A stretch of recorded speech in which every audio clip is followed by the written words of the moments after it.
Hey guys, welcome back to another video. Today we're going to be covering a plugin for Blender. It's called CamFX, and it is a Blender add-on that allows for custom bokeh effects. Now, for those of you who don't know what bokeh is, it's actually the out-of-focus area in a picture, typically taken with a digital camera, but in our case, we're going to be doing the same thing, but with our renders. And as you can see on the right-hand side here, we have some incredible effects that you can achieve with this plugin. CamFX allows for full customization of these out-of-focus areas that will create incredible results, pushing your renders to the next level. Quick shout out to the actual creators of this plugin for Blender. It is B Productions and it's called CamFX. I will be including a link down in the description below. All right, let's go ahead and hop into the review. So I just want to quickly walk you through how you actually download this plugin and install it in Blender. Once you guys are on the Blender Market page and you've purchased your add-on, you actually just want to go over here to your 4 downloads and you just want to download this zip file. Once you have the zip file downloaded, you want to go ahead and hop into Blender so we can actually install the add-on. So we're in our new Blender file here. You want to go up to Edit, Preferences, go to your add-on section, and you actually want to click on Install, and then you want to go ahead and locate that actual file that you just downloaded, that zip file.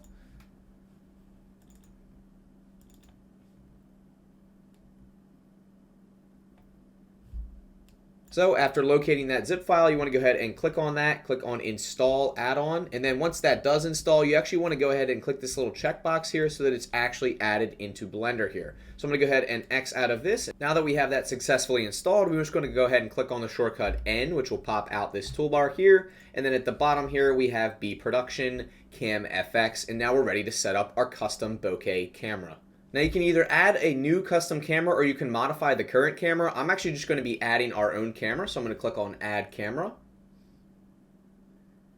And as you can see at the bottom here, I have my camera. I'm going to go ahead and move that into a position that I like. I'm going to delete the old camera, click on this one, and I'm just going to position it in a way that makes sense for our scene. I'm going to give it a 90-degree angle, and I'm going to move it behind our main subject here. That is looking perfect. I'm going to move it back on the y-axis, and as you can see, we are facing our cube subject. Now, in our scene, I'm going to actually set up some custom lights that we're going to act as our bokeh background. So what I'm going to do is add some spheres with an emissive property, push them way back into the background, make a main subject, and then we're going to play around with these focal effects. One thing to note is I will be going and heading over to cycles here. I'm going to actually delete this default cube and the light, and I'm going to add in a few spheres. So let's go ahead and add in a mesh sphere, scale that way down, bring it way back on the y-axis, and we're going to add an emissive shader to that. I'm going to give the emissive shader a value of 15, and I'm going to head over to my rendered view, and I just want to go ahead and see what my scene looks like so far. Now I think I'm going to scatter these throughout the scene, just like that. And then I think I might change the coloration quite a bit as well. But before we go ahead and mess with these focal effects, I do want to add in our monkey for our main subject. Now the monkey is going to be kind of centered, pushed down a little bit in our scene, and then I think I'm just going to add a small light source on top of that to give us some dramatic effect. Let's go ahead and give our light source a value of 500, and then I'm going to actually add a subdivision surface to our monkey. Again, just kind of to clean her up there. We'll give her 2 levels on the viewport. And then I'm going to move my, my light source on the y-axis quite a bit. Move it down. That looks pretty good. And I'm just going to give Suzanne a nice blue shader. That looks perfect. Then I'm going to go ahead and take our world color and turn that down to black so we can really get some nice blurred effects here. Now, as you can see, everything's out of focus right now. We're going to fix all this and we're going to go into the custom properties of this add-on to show you guys what it's really capable of here. Now what's amazing about CamFX, as you guys can see, I have my whole scene set up here and I have very, very small light sources back here. The smaller the light source, the better result you're going to get here. So I'm actually going to snap back to the camera and show you guys all the awesome effects that we can choose from. Right on this drop down here, we already have an amazing library to choose from right here. And then if we go ahead and click on something like abstract, we can actually change this to pretty much anything that we want. There are a lot of great effects, and again, like I said, if you want to select one of these spheres and make it smaller, you'll have a better chance of getting that effect that you're looking for, and you just want to click back on the camera to continue to edit these. Let's go ahead and choose this moon. This looks really, really cool, and again, you guys can adjust the scale right here to something that you desire. As you guys can see, there is a very fine point to where you want to actually get this scale. So I'm going to go ahead and do 2.4 and see what that looks like. And as you guys can see, as we adjust this scale and this focal distance, you can get the perfect result that you're looking for. I'm going to go ahead and play around with these other options here. Let's go ahead and check this one out. This one is super cool. As you can see, it is basically this 5-blade pentagon shape that looks super awesome. You guys can also choose something like this as well. And again, if something doesn't seem right, go ahead and scale your light source down to kind of get those different effects there. So I'm actually going to go ahead and scale a few of these down right here. And I'm actually going to change the color of a few of these. So I'm going to make this one a little bit blue here. I think I'm going to make this one maybe a yellow color. And again, you guys can really experiment with this. You can duplicate these to get different layouts for your blurred background. You can scale them up and you can still get that nice blurred effect, but again, the scale is going to directly affect the way that everything looks. So your bokeh is going to be directly affected by the scale of your actual light sources.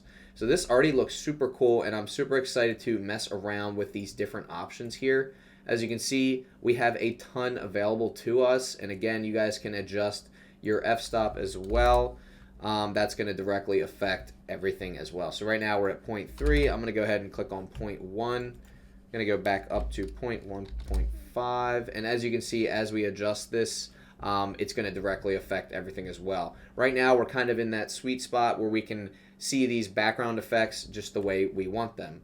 And again, we can go back here. We can select on a music note, which looks super cool. You can go ahead and select a snowflake. There is a lot of cool effects that you guys can play around with, and it's super, super awesome. As you can see, this one here is pretty much sized perfectly. I can scale it down just a little bit more. We can take this one, we can scale it down just a little bit more as well. And there is kind of like a sweet spot, like I said, guys. So go ahead and mess around with these settings with the scale and your distance right here. So this is looking super awesome, and I'm super happy with these results right here. So let's go ahead and hop into the lens dirt effect, and I'm going to show you guys what is available for that as well. So now that we went over the bokeh, let's go ahead and check out the lens dirt. Before we check this out, I actually want to give a nice background for this. So I'm going to go ahead and enable an environment texture, and I'm going to go to my HDRI folder, and we're going to select a nice night scene here. So I think I'm going to go with this one right here. And as you can see, we already have our bokeh coming in, and it looks so good. I'm really just happy to see that HDRI already looks so cool. I'm actually going to hop over to the shading tab real quick, go to my world settings, and I'm going to add in a mapping node so we can adjust the, and a texture coordinate node so we can actually adjust the rotation of our HDRI to get the desired result. So I'm going to go over to my rendered view, and I'm just going to adjust my Z rotation. And I think I'm going to face towards the city just because I think that looks really cool. And I'm going to head back over to my layout tab, and really quickly I think I'm just going to select a different bokeh option here. I'm going to go to all, and I'm going to click on, I think I really like this one. That looks pretty cool. I really like that. I'm happy with that. So now we're going to go ahead and click on our lens dirt. So I'm just going to go ahead and check this little box right here. And as you can see, we already have something overlaid on top. And we can actually select from all these awesome presets right here. So I think I'm going to go with the fingerprint one. And as you guys can see down here on the bottom left, let me go ahead and minimize my face so you can see that. There is actually a fingerprint right here on the lens. It looks so good and so realistic. And then of course, as usual, you guys can actually adjust the scale, the rotation, the distance to get the desired result. Right now I'm at 1.25. Let's go ahead and show you what 2 would look like. And of course, that's going to go ahead and scale that overlay up, and it just looks so clean and professional. I am just super impressed with this add-on and how quickly you can iterate with these ideas. This is incredible. So I think what I'm going to do is continue to set up my scene and get it ready to render. These lens dirt effects just look so good. Again, I'm just going to show you guys really quickly with another HDRI here the effect that you're getting. You can very subtly see it right here. Obviously, your light source is going to completely affect the way that this overlay looks like. So let me go ahead and get us into the light here. This is a great example right here. This angle looks perfect. As you guys can see on the left-hand side, this fingerprint is coming through really nicely, and it really just sells that effect. It kind of pushes that realism to the next level. And I just think this looks so good. And again, I think our monkey is a little bit out of focus, so I'm going to go ahead and adjust that when we come back. So in order to fine-tune our focal length here and our focus object, I'm actually just going to click this little eyedropper and actually just click on Suzanne so that we actually are focused on her.